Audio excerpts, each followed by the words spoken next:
Dorks. It is the Turtle Dork here, -1. You can hear Disco in the background. He's over here fixing a desk, a chair, something he's putting together. But he'll be joining in on episode 6, season 1 of Game of Thrones. I'm one halfway through, and man, yeah, rewatching this, I'm picking up on so many different things, man. It's a treat going back to revisit this show. So I know these next couple episodes are the ones that really got me just hooked in on this. So I'm excited. I'm excited to rewatch these next two. You ain't shit. Yeah, whatever. Anyway. Press play, motherfucker. This motherfucker's back here. Almost got through it. Anyway, let's go. It's funny because in this episode, I mean, obviously from the beginning of the series, excuse me, because how they set up, how righteous they set up Eddard Stark to be, I thought like, all right, well, he should be on the throne. Like when they had that moment when he's in the throne in this episode, and you know, he's relegating the task to the people. He's handing down a sentence saying, all right, go out and get the mountain. I'm charging him with, taking away his knighthood and all this other shit. Yeah. I charge you to bring the king's justice to the false knight Gregor Clegane and all those who shared in his crimes. I denounce him and attaint him. I strip him of all ranks and titles, of all lands and holdings, and sentence him to death. And just the way he was commanding the people and him sitting up on the throne, I was like, okay, maybe that's foreshadowing because he should be the king. Like he's probably the most righteous person. Oh, Stark, yeah. And we're in King's Landing right now. Like they need somebody like this. Like so, you know, hopefully, like the kid, you know, hopefully, if something happens to Robert, like Ed ends up on the throne or whatever. Ned ends up on the throne. So I was like, all right.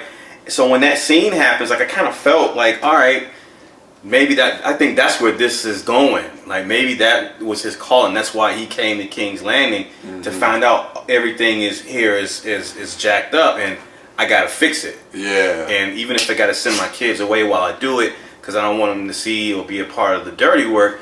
And then once everything is straight, I can bring my family back. But I was at that point, and like right now, it just felt like it was like Ned was like cleaning house, sort of. Not like all right, he's about to find out the truth between Cersei and Jaime, and you know he's in the throne room and he's dictating like how stuff should go, and like I'm like all right, well maybe Ned is trying to transition a new kind of authority in King's Landing. So that's where I thought the shit was going. But then, like, I think the next episode happens. Yeah, and that's the thing that kind of caught me off guard was because first, like, when Robert Baratheon gets injured, he gets injured off screen. We just hear about, okay, he gets attacked while hunting.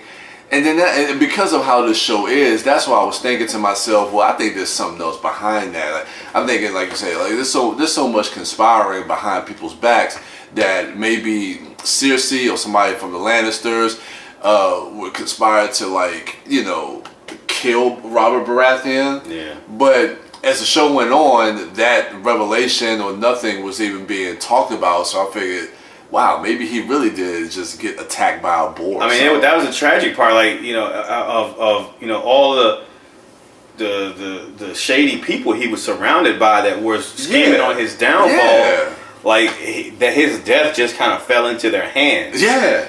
Which kind of plays into like a theme that's talked about a lot with that show. Is like, if you're a good person in this world, and I'm not saying Robert Baratheon was a good person by no stretch, but what I'm saying is like, it just seems like the bad people always kind of like the scales continually tip in their favor. Yep. And at least for the first couple of seasons, at least until we get to like season 6, going into 7, it seemed like things are swinging the other way. But yeah, like leading, like it's definitely right now.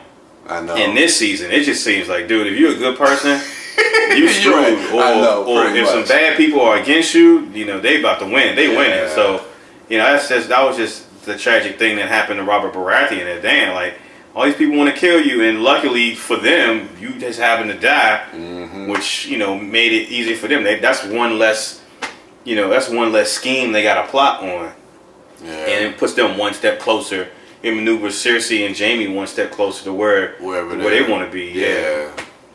Man, so yeah, episode 6, the Golden Crown. This was 6, the Golden Crown. So Viserys got his due. So, moving on to number 7. Alright, let's get it started. So we are out. I am the Turtle Dork. This is Disco. And check out at Sidewalk Siren and out What? at Mouth Dork. I'm sorry. Mouth Dork. Sorry, Brad. I keep messing up your Twitter handle, but No respect. See that B? No at respect. Mouth Dork. Check him out. And with that, we're out. Say hi, Kuma.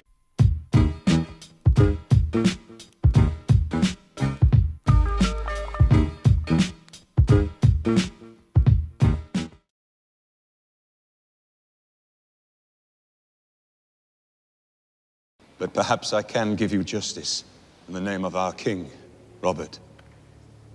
Lord Beric Dondarrion.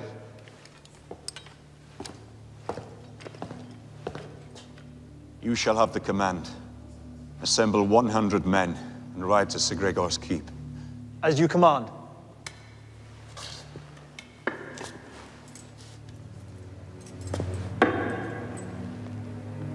In the name of Robert of the House Baratheon, the first of his name, King of the Andals and the first men, Lord of the Seven Kingdoms and Protector of the Realm.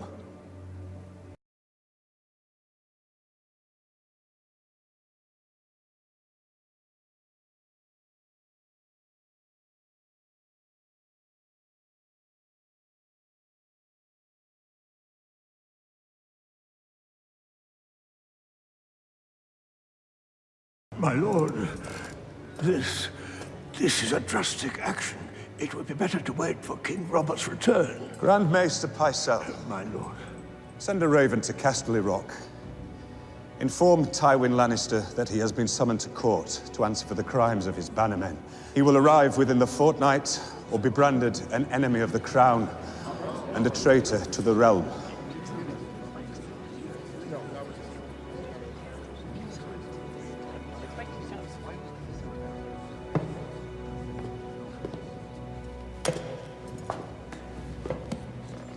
A bold move.